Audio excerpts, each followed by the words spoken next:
Mapagpalang araw sa inyong lahat. Sa aklat ng Hebreo, Kabanata 13, Talata 8. Si Jesucristo ay hindi magbabago kailanman, siya'y kahapon, ngayon at bukas. Amen. Papuri sa salita ng Diyos. Nangangahulugan lamang na ang pag-ibig at biyaya at awa na ipinakita at pinagtapat ni Jesus ay pareho lamang noong siya pa ay nabubuhay dito sa lupa, maging sa kasalukuyan. Si Jesus ay kaibigan ng mga makasalanan at siya ay kaibigan pa rin ng mga makasalanan.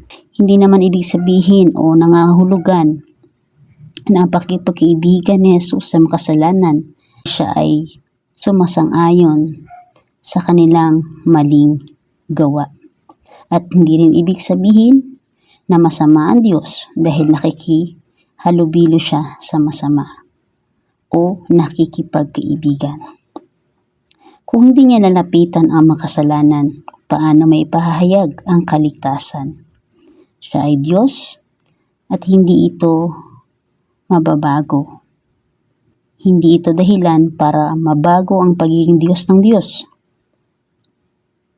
Nagpunta man siya sa kanilang tahanan, nakisalo sa pagkainan o nakikipag-usap sa makasalanan, hindi ito makababawas sa pagiging Diyos niya. At hindi ibig sabihin ng kanyang pakikipagkaibigan ay upang makiayon sa kanilang maling gawa, maling nasa o maling motibo. Bagkus siya'y nagliligtas, nagtutuwid at nagmamalasakit.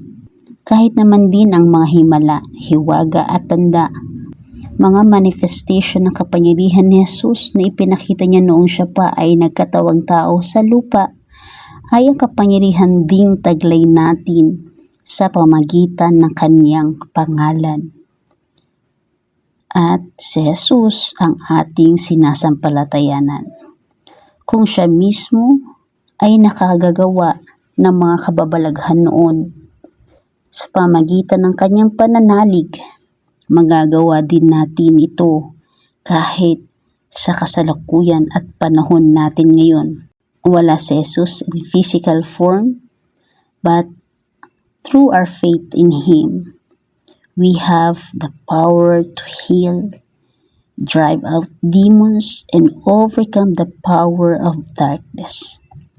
Ang ating Diyos ay mananatili pa ding Diyos kahit magbago man ang mga susunod na henerasyon. Siya ay mananatiling Diyos na hindi magbabago at nagbabago. Marami man tao ang manampalataya o hindi. Manindigan man sila sa mali, mamuhay man sila sa sarili, baluktutin man nila ang katotohanan patungkol sa pagiging Diyos ng Diyos, ang Diyos ay hindi magbabago kailanman. Siya ay Diyos pa din. At sabi nga na si Jesucristo ay hindi magbabago kailanman. Siya ay kahapon, ngayon at bukas. Siya ay Diyos. Nawa suminyo ang pagpapala ng Diyos at maging daluyan ng pagpapala sa lahat. Amen.